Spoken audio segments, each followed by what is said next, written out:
ನಮಸ್ತೆ ವೀಕ್ಷಕರೇ, ಇದು ಕರ್ನಾಟಕ ರಾಷ್ಟ್ರ ಸಮಿತಿ ಪಕ್ಷದ ರಾಜ್ಯಾದ್ಯಂತ ನಡೆದ ಬೈಕ್ ಜಾಥಾವಿದು.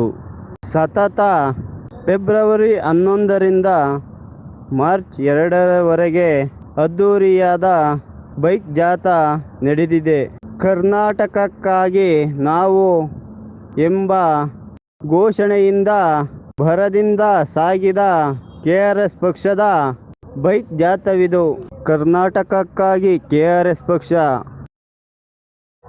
ಕರ್ನಾಟಕಕ್ಕಾಗಿ ನಾವು ಯಾರು? ಕರ್ನಾಟಕಕ್ಕಾಗಿ ನಾವು ಈ ಬೈಕ್ ಜಾಥಾ ಮಾಡುವಂತಹ, ಹೋರಾಟ ಕಟ್ಟುವಂತಹ ಅಗತ್ಯ ಇದೆಯೋ ಇಲ್ವೋ?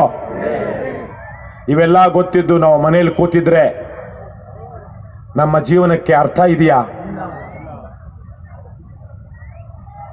ಯಾರು ನಾವು ಅಂದ್ರೆ, ನಾನು, ನನ್ನ ಕುಟುಂಬದವರು, ನನ್ನ ಮನೆಯವರು, ನನ್ನ ನೆರೆಹೊರೆಯವರು, ಈ ದೇಶದ, ಈ ರಾಜ್ಯದ ಭೂಮಿ ಮೇಲೆ ಇರುವ ಪ್ರತಿಯೊಬ್ಬ ಪ್ರಜೆಯೂ ನಾವೇ ಅಲ್ವಾ?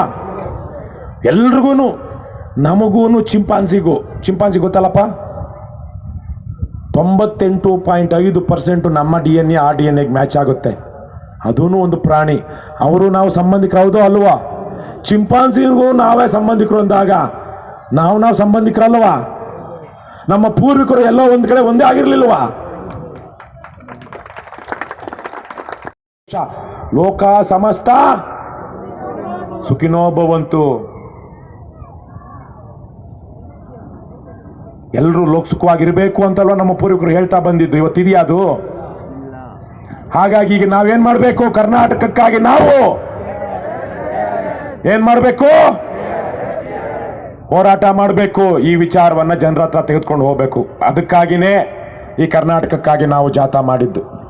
ನಮ್ಮ ರಾಜ್ಯಕ್ಕೆ ಶಾಪವಾಗಿ 3 ಪಕ್ಷಗಳು, ಇವಾಗ 2 ಅದು. ಯಾವುದು? JDS BJP 2 ಒಂದೇ ತಾನೆ. ಇವತ್ತಿನ ಬಿಜೆಪಿಯ ನಾಯಕ, ಸರ್ವೋಚ್ಚ ನಾಯಕ ಕರ್ನಾಟಕದಲ್ಲಿ ಯಾರು? ಕುಮಾರಸ್ವಾಮಿ ಅವರ ಭಾವ ಅಥವಾ ಇನ್ಯಾರ್ಯಾರೋ ಬಿಜೆಪಿ ಟಿಕೆಟ್ ಇಂದ ನಿಲ್ತಾರಂತೆ. ಇನ್ನು JDSನವ್ರು ಯಾರೋ ಬಿಜೆಪಿ ಟಿಕೆಟ್ ನಿಲ್ಲೋದು. ಬಿಜೆಪಿಯವರು ಸೋಮಣ್ಣ, ಪತ್ರಿಕೆಯಲ್ಲಿ ಬಂದಿತ್ತು, ಮಾಧ್ಯಮದವ್ರು ಇದ್ದಾರೆ ಅನ್ಸುತ್ತೆ ಇಲ್ಲಿ. ಆ ಸೋಮಣ್ಣ ಬಿಜೆಪಿ ಆತ. ಈಗ ಮೊದಲೇನೆಲ್ಲೋ ಇದ್ದ, ಕಾಂಗ್ರೆಸ್ ಅಲ್ಲೋ ಇದ್ದ ಅನ್ಸುತ್ತೆ, JDS ಎಲ್ಲೋ ಇದ್ದ ಆತ. ಈಗ ಬಂದು JDS ಟಿಕೆಟ್ ಅಲ್ಲಿ ತುಮಕೂರಿಂದ ಕ್ಯಾಂಡಿಡೇಟ್ ಅಂತೆ. ಲೋಕಸಭಾ MP ಆಯ್ಕೆ ಮಾಡಿಕೊಳ್ಳುವಂತದ್ದು. ವಿಧಾನ ಪರಿಷತ್ತಿಗೆ MLAಗಳೇ ಒಂದಷ್ಟು ಆಯ್ಕೆ ಮಾಡುವಂತ ಎಲೆಕ್ಷನ್ ಬರುತ್ತೆ. ಆ ಟೈಮಲ್ಲಿ, ಈ ಟೈಮಲ್ಲಿ ಮಾಂಸ ವ್ಯಾಪಾರ ಆದಂಗೆ ವ್ಯಾಪಾರ ಹಾಕೊಡ್ತಾರೆ ನಮ್ಮ MLAಗಳು ಅಂತೇಳಿ ಕುರಿಗಳನ್ನ ಕುರಿ ದೊಡ್ಡಿಲಿ ಹಾಕಿ ಹೇಗೆ ಕೂಡಾಕಿ ಕಾಪಾಡ್ಕೊಳ್ತಾರೋ ಆ ರೀತಿಯಲ್ಲಿ MLAಗಳನ್ನ ಹೋಟೆಲ್ಗಳಲ್ಲಿ, ರೆಸಾರ್ಟ್ಗಳಲ್ಲಿ ಬಂದ್ ಮಾಡಿ ಫೋನ್ ಕಿತ್ಕೊಂಡು ಕೂಡಾಕಿ ನೇರವಾಗಿ ಅವರನ್ನ ವಿಶೇಷವಾದ ಬಸ್ಗಳಲ್ಲಿ ವಿಧಾನಸೌಧಕ್ಕೆ ಕರೆತರ್ತಾರೆ. ಇಂತಹ ಹಲ್ಕಾಗಳು ಅವರು ನಮ್ಮ MLAಗಳು ಅಂದ್ಕೊಳ್ಳೋದು ನಮಗೆ ಗೌರವವೋ ಅವಮಾನವೋ? ನಾಚಿಕೇಡು ಅನ್ನೋ ಪದಕ್ಕೇನೆ ಅರ್ಥ ಇಲ್ಲ ಈಗ. ಅದು ಅಷ್ಟು ನಿಕೃಷ್ಟವಾದಂತಹ ಜನ. ನಾನು ಒಬ್ಬ ಸ್ವಾಭಿಮಾನಿ ಮನುಷ್ಯ, ನಾನು ಒಬ್ಬ MLA ಆಗಿದ್ದೀನಿ. 2-3 ಲಕ್ಷ ಜನ ನನ್ನ ಓಟ್ ಹಾಕಿ ಗೆಲ್ಲಿಸಿದ್ದಾರೆ. ನಾನು ಘನತೆಯಿಂದ ನಡ್ಕೊಳ್ಬೇಕು. ನಾನು ವ್ಯಾಪಾರ ಆಗೋದಿಲ್ಲ, ಅವನು ಲಕ್ಷ ಕೊಡ್ತಾನೆ, ಇವನು ಕೋಟಿ ಕೊಡ್ತಾನೆ ಅಂತೇಳಿ ನಾನು ಓಟನ್ನು ಹಾಕೋದಿಲ್ಲ. ಪಕ್ಷ ಏನ್ ಹೇಳುತ್ತೋ ಅದು ನನ್ನ ಆತ್ಮಸಾಕ್ಷಿ ಏನ್ ಹೇಳುತ್ತೋ ಅದಕ್ಕೆ ನಾನು ಓಟ್ ಹಾಕ್ತೀನಿ ಅನ್ನುವಂಥವನು ನಿಜವಾದ ಯೋಗ್ಯ ಜನಪ್ರತಿನಿಧಿ.